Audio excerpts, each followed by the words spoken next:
Hello everyone, welcome to my channel. आज मैं आपके साथ मेरा नासिक त्र्यंबकेश्वर का व्लॉग शेयर कर रही हूँ, जिसमें मैं अपना विजिट एक्सपीरियंस शेयर करूँगी। अगर आप भी यहाँ आने का प्लान कर रहे हैं तो ये वीडियो आपके लिए बहुत हेल्पफुल होने वाली है। तो चलिए शुरू करते हैं। हमने उड़ीसा से नासिक बाय ट्रेन जर्नी की। नासिक रेलवे स्टेशन से बाहर निकलते ही बस स्टैंड है, जहाँ पे auto, jeep, buses easily available हो जाते हैं। ऑटो और जीप वगैरह 400 पर हेड चार्ज कर रहे थे, वहीं एसी बसेस 60 रुपये पर हेड चार्ज कर रही थी। तो हमने बस को प्रेफर किया और हमारी नासिक टू त्र्यंबकेश्वर की जर्नी स्टार्ट हो गई। त्र्यंबकेश्वर बस स्टैंड से कुछ दूरी पे ही त्र्यंबकेश्वर मंदिर है। इसके आसपास बहुत सारे होटल्स और रेस्टोरेंट्स की सुविधा है। आपको इजीली वहाँ पे शुद्ध सात्विक भोजन अवेलेबल हो जाएगा।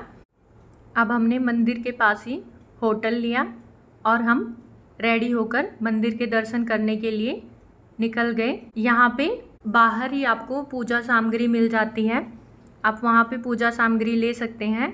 यहाँ पे 2 द्वार हैं, उत्तर द्वार जहाँ से आप वीआईपी एंट्री ले सकते हैं और दूसरा है मुख्य द्वार। जब हम वहाँ पे गए तो वहाँ ज़्यादा भीड़ नहीं थी, तो हमने मुख्य द्वार से ही एंट्री ली। यहाँ पे जब आप अंदर जाते हो तो क्यूज़ बनी हुई हैं, तो आपको एंट्री लेने में वहाँ पे कोई भी दिक्कत नहीं होगी। ईज़िली आप दर्शन करने के लिए अंदर जा सकते हैं। मंदिर में एंट्री करते ही सबसे पहले यहाँ पे हमें नंदी जी के दर्शन हुए, जिनकी हमने पूजा वगैरह की और उनसे आशीर्वाद लिया। यहाँ पे मेरे बच्चे ने भी नंदी जी से आशीर्वाद लिया और फिर हम आगे मंदिर के दर्शन करने के लिए चल पड़े।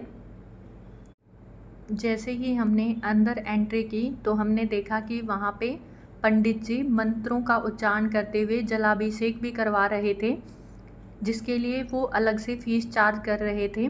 तो अगर आप करवाना चाहते हैं तो आप जलाभिषेक भी वहाँ पे कर सकते हैं।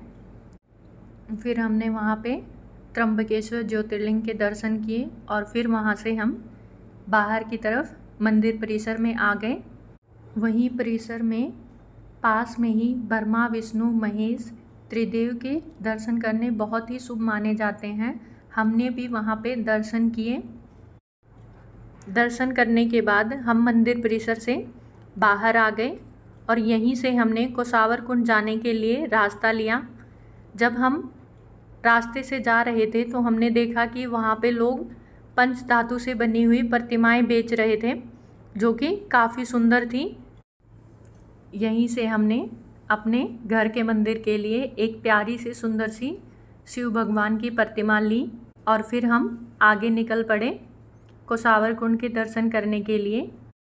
यहाँ पहुंचकर हमने कोसावर कुंड के दर्शन किए, जो कि गोदावरी नदी का उद्गम स्थल भी माना जाता है, जिसकी कहानी गौतम ऋषि से जुड़ी हुई है। लोग यहाँ विशेषकर काल सर्प की पूजा करने के लिए आते हैं। यहाँ पे स्नान करने का विशेष महत्व होता है। हमने यहाँ पे दर्शन किए और फिर हम यहाँ से अंजनेरी गांव के लिए निकल पड़े, जो कि 7 to 8 किलोमीटर की दूरी पे है त्र्यंबकेश्वर से। यहाँ का वातावरण काफ़ी शांत और सुंदर है।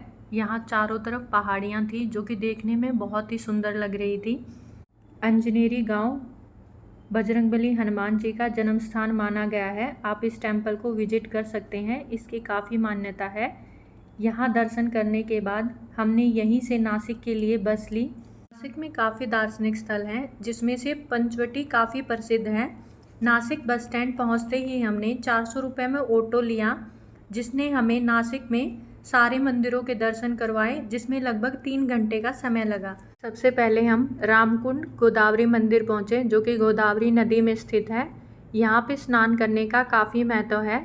यहाँ का वातावरण काफ़ी सुकून भरा था। जिसके बाद हम पंचवटी पहुँचे। यहाँ 5 वृक्ष हैं, जिसके कारण ही इसे पंचवटी कहा जाता है। यहीं पास में कपालेश्वर महादेव जी का मंदिर भी है, जहाँ पे हमने दर्शन किए। महादेव जी का आशीर्वाद लेने के बाद हम सीता गुफा के दर्शन के लिए गए, जहाँ पे 14 वर्षों के वनवास के दौरान माता सीता रही थी। यहाँ पे मोबाइल वगैरह अलाउड नहीं था, तो हम ज़्यादा यहाँ पे शूट नहीं कर पाए। इसी से थोड़ी दूरी पर है कालाराम मंदिर, जिसकी काफ़ी मान्यता है।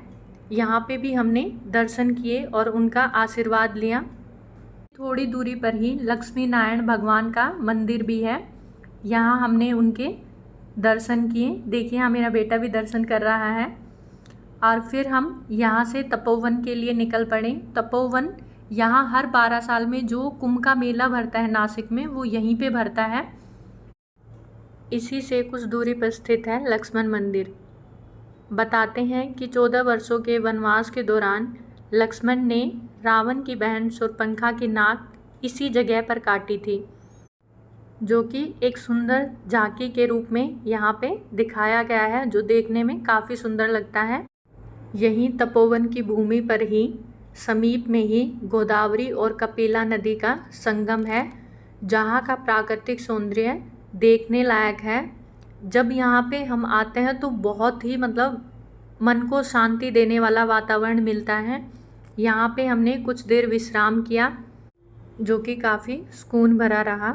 और यहाँ पे मेरे बेटे ने थार की सवारी भी की। तो ये था हमारा एक दिन का त्र्यंबकेश्वर और नासिक का जर्नी प्लान। अगर आपको हमारी वीडियो अच्छी लगी हो तो चैनल को लाइक एंड सब्सक्राइब ज़रूर करें। Thank you, bye bye.